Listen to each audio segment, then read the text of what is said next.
have I got a story for you guys. Yeah, I went on this terrible date. And I just gotta tell you guys about it because it was pretty bad. I'm not sure if you guys saw my last video with Michael Pleak. It was the new friend challenge where I had explained that on this date, the date was going so bad, and then I saw Michael there, and then him and I started talking, and that's how him and I became friends. So that's this same date that I'm talking about here. Now, out of respect for this person, I'm not gonna say his name or anything like that because there's really no point in doing that, and you know, I mean, I don't think he'll ever see this video, but still, you know, just trying to keep it classy, keep it classy. So this guy and I met on pretty much the worst way you can meet someone for a serious date in NYC, Grindr. But to be fair, before I knock it, I actually have gone on some pretty good dates that have been from guys that I have met on Grindr, and you know, it's like the generation that we live in, you know, we're in 2016, and like in New York City, you know, we're all busy, and that's just sometimes how you have to meet people.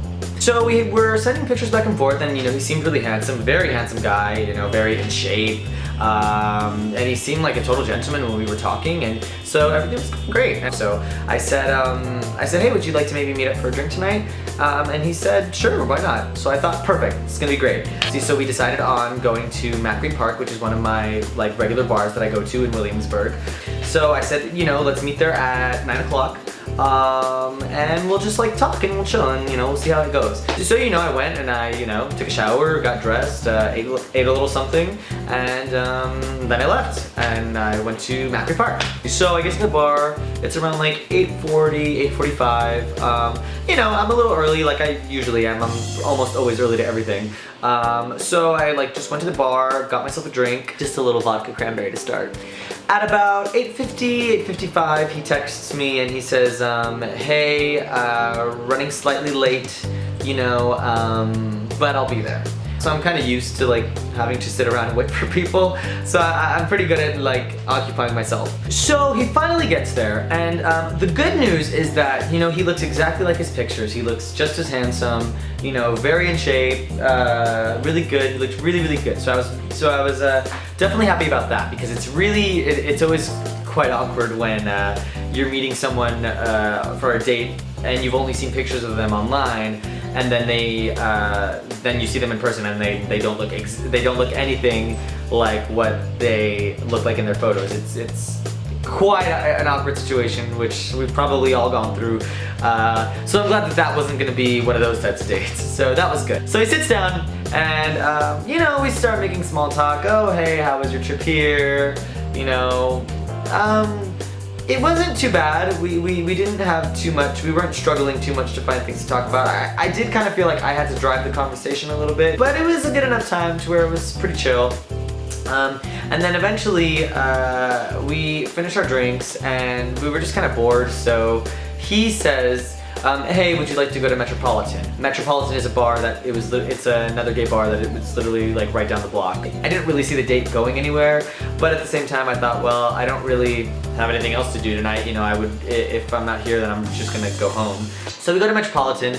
The cool thing about the Metropolitan bar is Metropolitan, if you get there before midnight, it has this really nice kind of like a outdoor like porch with benches and things like that you can sit and just relax and have a drink, and it's really cool. It's actually very nice for dates when it's going well.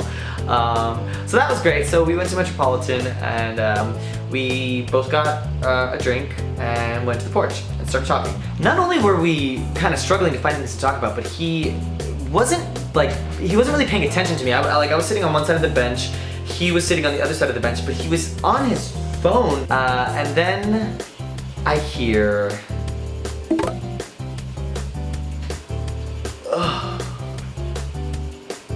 see, this guy was talking to other guys on Grindr while he's on a date with me. Now, of course, I couldn't see this because he had his phone, but once you hear that little bloop, anyone knows who has a Grindr, that's Grindr. So I kind of just stay there shocked for a minute because I'm like, is this actually happening? And then he says to me, oh my gosh, this guy that I've had a huge crush on just messaged me on Grindr and he wants me to come over. Do you think I should? Are you serious? So at this point, I'm just done. I'm just so done. And I say to him, yeah, go. Like seriously, you should totally go. Have a great time. He he says, okay, I think I'm gonna go. Okay, bye. So he gets up and leaves and goes to, I guess, hook up with another guy on Grindr. No, I'm not kidding. This is my life. Thank you, ladies and gentlemen. Mind you, the guys next to us, because this is it's a really long bench, the guys next to us hear this happening, and when he leaves, they're kind of just like, did that guy just leave you to go with another guy on Grindr? Yes, he did. Yes. So I'm sitting there super embarrassed, and that was that. But I will say that I actually made an okay night of it. You know, I stayed there. Because at this point I'm already so over it that, you know, I'm just kind of like, whatever. And then so I go and buy another drink and actually made a friend, Michael Fleek, who's in my last video. So the night actually didn't turn out to be as bad as I thought. I didn't kind of stand there, you know, feeling sorry for myself or anything. I made the best of it. But it's just so funny that this would happen, that literally you're on a date with someone, and I mean, this guy just had genuinely just no sense of self-awareness or anything. You know, he literally just went and whatever. I mean, hope you had fun, I guess. But just, oh wow, it's so typical like that would happen to me, you know, but it's alright. So that was pretty much it. That was my horrible date. I guess in reality it could have been like worse, but I mean, I feel like that was pretty bad. So, of course, that's not gonna work out. Never talking to that guy again. Another one bites the dust. Please let me know if you guys have had any dates or anything like that happen, or just in general if you've had any like bad dates. I would love to hear about it. It would probably help to let me know that I'm not alone. Yeah, so thanks for watching, you guys, and I will see you next week. Bye bye.